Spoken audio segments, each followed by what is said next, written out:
नमस्ते बच्चों, रिमझिम दीदी आ गई। और बच्चों, आज आपको जो मैं कहानी सुनाने जा रही हूँ उसका नाम है जादुई घंटी। हाँ बच्चों, तो एक शहर में एक छोटा लड़का रहता था। गोपाल था उसका नाम। गोपाल के घर में बच्चों उसकी एक छोटी बहन और उसकी माँ भी थे। उसके पिताजी उसके बचपन में ही गुजर गए थे। तो सारे घर का भार अब किसके ऊपर था? गोपाल के ऊपर। गोपाल को ही कमाना था और अपनी माँ और बहन का ख्याल रखना था। तो गोपाल क्या करता था पता है आपको? वो जो गांव के भेड़ बकरी होते थे, गाय बकरियां शीप, उनको चराने के लिए जंगल में ले जाता था। सुबह निकलता था अपने घर से और सबके घर में जाता था। अरे रामू काका, अपनी गाय को दे दो। अरे हरिया, अपनी शीप दे दो। अरे छोटू, अपनी बकरी भेज दे। और बच्चों, ऐसे ही सारे गांव के घरों में से वो सबके गाय भैंस बकरी शीप इन सबको जंगल में ले जाता था। पूरे दिन वहां पर उनको चराता था, यानी कि खाना खिलाता था, हरी हरी घास पत्तियां। और फिर शाम हो जाने पर उन सबको लेकर घर वापस आ जाता था। फिर सारे गांव के लोग जिनका वो काम करता था उसको थोड़ा थोड़ा पैसा देते थे। उसी पैसे से वो अपने घर पर जरूरत की चीजें लाता था, खाने का बंदोबस्त करता था और अपनी माँ और बहन की ध्यान रखता था। और जो भी रूखा सूख ज्यादा अच्छा तो नहीं मिलता था, छोटा मोटा खाना ही उसको मिल पाता था। वही खा के तीनों लोग सो जाते थे। बच्चों, उसकी जो छोटी बहन थी पिंकी, कभी कभी उसका मन करता था वो जब दूसरे बच्चों को देखती थी, हाय हाय, मेरी सहेली के पास तो कितनी अच्छी ड्रेस है और उसके पापा तो ना उसको कितना अच्छा अच्छा खाना खिलाते हैं। वो लोग तो कभी कभी जलेबी और लड्डू भी खाते हैं, पर भैया तो मुझे इतना कुछ दे ही नहीं पाते, हम लोग तो गरीब है ना। बच्चों, वो ऐसा सोचती थी जो पिंकी थी, छोटी बहन गोपाल की। और गोपाल ये चीज जानता था कि उसकी छोटी बहन को अच्छा खाने की बड़ी तड़प होती है। पर बच्चों, क्योंकि वो गरीब थे इसलिए वो कुछ कर नहीं सकता था। और वो अपनी छोटी बहन को स्कूल में भी पढ़ाना चाहता था, पर कैसे पढ़ाता? अब बच्चों, ऐसे ही दिन बीत रहे थे। एक दिन जब सुबह सुबह वो अपने गांव के सारे बकरियों को गाय को लेकर जंगल पहुंचा चराने के लिए, तो वो एक पेड़ के नीचे बैठ जाता था आराम करने और गाय बकरी अपना खाना खाते रहते थे। आज उसने देखा कि उस पेड़ को एक लकड़हारा काट रहा है। उसने उससे कहा, अरे लकड़हारे अंकल, ये क्या कर रहे हो? अरे तुमको देख नहीं रहा मैं पेड़ काट रहा हूँ। अरे ये पेड़ ना काटना। क्यों भाई, क्यों नहीं काटूं? अब क्या तेरे से पूछ के पेड़ काटूंगा? कौन है तू लड़के? अंकल, मैं तो यहीं पर रोज आता हूँ इसी जंगल में। आपको पता है जो जी आप पेड़ काट रहे हो ना, इस पर एक चुड़ैल रहती है, भूतनी है, भूतनी। और जो भी इस पेड़ को हाथ लगाता है या काटने की कोशिश करता है, वो भूतनी उसके ऊपर चढ़ जाती है, उसको परेशान करती है फिर। हाँ, अरे भाई ये क्या बोल रहा है लड़के तू? अंकल मैं सही बोल रहा हूँ, बिल्कुल सही बोल रहा हूँ। अच्छा, हाय हाय हाय, अच्छा वो तूने मुझे बचा लिया। बचाओ बचाओ बचाओ, भागो भागो भागो भागो।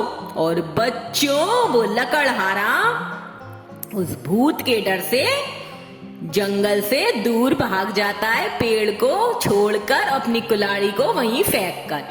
अब बच्चों, इस तरह से गोपाल ने तो बड़ा अच्छा काम किया, उसने एक पेड़ को काटने से बचा लिया। अब क्या हुआ, ये सब चीजें देखकर जो पेड़ था उसकी आत्मा बोल उठी। पेड़ बोलने लगा, पेड़ में से आवाज आने लगी, ए बच्चे, तूने मुझको बचाया है, मैं तेरा थैंकफुल हूँ, तेरा शुक्रगुजार हूँ, तूने मेरी बड़ी मदद की है गोपाल बेटा, अब मैं तेरे से बड़ा खुश हूँ, ये ले। और बच्चों, पेड़ के डालियों पर एक घंटी लटकने लगती है गोल्डन रंग की, और पेड़ कहता है, ये ले बच्चे, ये घंटी ले जा, ये तेरे बड़े काम आएगी। तो गोपाल कहता है, अरे पेड़ अंकल, मैं इस घंटी का क्या करूंगा, ये घंटी मेरे किस काम की। अरे गोपाल बेटा, तुझे नहीं पता है, ये जादुई घंटी है। हाँ, जब भी तू इसको बजाएगा और इससे खाना मांगेगा तो तू जितना चाहे उतना खाना इससे मांग सकता है। हाँ, तेरे बड़े काम की है। अच्छा अंकल, ये कुछ भी खाना मुझे देगी, कभी भी कुछ भी खा सकता हूँ मैं इससे। हाँ, जो चाहे वो खाना तू इससे मांग सकता है, बस एक बात ध्यान रखना। क्या अंकल, क्या क्या? एक बात ध्यान रखना कि इस घंटी को तू पूरे दिन में सिर्फ एक ही बार बजा सकता है, ठीक है ना? समझ गया? जी अंकल, मैं समझ गया। हाँ, thank you uncle, thank you. और बच्चों, गोपाल पेड़ से वो घंटी लेकर अपने घर पहुंचता है, अपनी मम्मी और बहन को सारी बात बताता है। फिर वो तीनों अंदर जाती हैं। गोपाल घंटी बजाता है और अपना मनपसंद खाना मांगता है। फिर क्या था, वहां पर पूड़ियाँ, कचौड़ियाँ, रसगुल्ले, जलेबी, खीर, पनीर की सब्जी, केक, पेस्ट्री, इतना सारा खाना इकट्ठा हो जाता है बच्चों, जो गोपाल और उसकी बहन ने कभी देखा भी नहीं था। उसकी बहन खुशी के मारे तालियां बजाने लगती है। अरे वाह भैया वाह, इतना अच्छा खाना, वाह इतना अच्छा खाता तो मेरे दोस्त भी नहीं खाती, सुनीता के पास भी इतना अच्छा खाना नहीं है, थैंक यू भैया, थैंक यू। और बच्चों, उस रात तीनों लोग भरपेट खाना खाते हैं और फिर सो जाते हैं। अब ऐसे ही होने लगा, जब भी उन लोगों को भूख लगती है वो खाना उस घंटी को बजा के मांग लेते हैं। एक बार क्या हुआ बच्चों कि गोपाल घर आया अपना काम करके जंगल से, तो उसने देखा कि चूल्हे के पास घर में वो रूखा सूखा खाना रखा था जो वो पहले खाता था, सूखी सी रोटी और प्याज। उसको बड़ा गुस्सा आया। उसने माँ से कहा, माँ आज अच्छा वाला खाना कहाँ है, आप लोग अच्छा नहीं बचा। अरे बेटा क्या बताऊं, देख पिंकी को भूख लग रही थी, मुझे भी लग रही थी, तो हमने ना दोपहर में ही वो अच्छा वाला खाना खा लिया और सारा खाना खत्म हो गया। और बेटा मैं ना तेरे लिए खाना रखना भूल गई, अरे बेटा माफ कर दे, अभी तू आज यही खा ले। बच्चों, गोपाल को बड़ा गुस्सा आया क्योंकि घंटी तो दिन में एक बार ही खाना दे सकती थी और वो खाना दोपहर में माँ और बहन ने खा लिया था, उसके लिए कुछ बचा ही नहीं था, इसीलिए उसके लिए रूखी सूखी रोटी बची थी जैसे पहले होती थी। उसने गुस्से में आकर कुछ खाया भी नहीं, वो ऐसे ही सो गया। और जब सुबह हुई तो वो अपने काम पर गया और वो जो घंटी थी वो भी उठाकर ले गया, जादुई घंटी अपने साथ। अब दोपहर में फिर माँ को और पिंकी को भूख लगी। पिंकी बोली, माँ जादुई घंटी लाइए ना, चलिए खाना मांगते हैं उससे, बड़ी भूख लगी है माँ, आज मैं बहुत थक गई हूँ। अच्छा बेटा देख, आले में रखी होगी ना घंटी, देख ले। अच्छा माँ। बच्चों, वो घंटी ढूंढती है, उसे घंटी नहीं मिलती। माँ यहाँ घंटी नहीं है। अच्छा अलमारी में देखती हूँ, पलंग के नीचे देखती हूँ, ओहो कहीं भी घंटी नहीं है। बच्चों, दोनों माँ बेटी घंटी ढूंढते रहते हैं, पर घंटी कैसे मिलेगी, वो तो कौन ले गया था, वो तो गोपाल ले गया था सुबह। अब उनको लगता है कि उनकी घंटी चोरी हो गई। पिंकी रोने लगती है जोर जोर से, माँ माँ, घंटी चोरी हो गई, अब फिर से हमको वही गंदा वाला खाना खाना पड़ेगा माँ, सूखा सूखा खाना। अब मैं अच्छा खाना भी नहीं खा पाऊंगी माँ, भैया भी क्या खाएंगे माँ। तो बच्चों, दोनों माँ बेटी बड़े दुखी थे। शाम हुई, गोपाल काम से वापस आया तो माँ ने और बहन ने देखा कि गोपाल के हाथ में तो वो घंटी थी। माँ ने कहा, अरे बेटा, ये घंटी तू ले गया था, मैं तो इसको पूरे घर में तोड़ गई थी। तो और गोपाल ने क्या किया, उसने घंटी से बजाई और फिर अच्छा खाना खाने बैठ गया। उसने माँ और बहन के लिए खाना नहीं मंगवाया। अब उसकी बहन रोने लगी, भैया भैया, आप बहुत ही सेल्फिश हो गए हैं, बहुत मतलबी हो गए हैं, पहले तो आप ऐसे नहीं थे।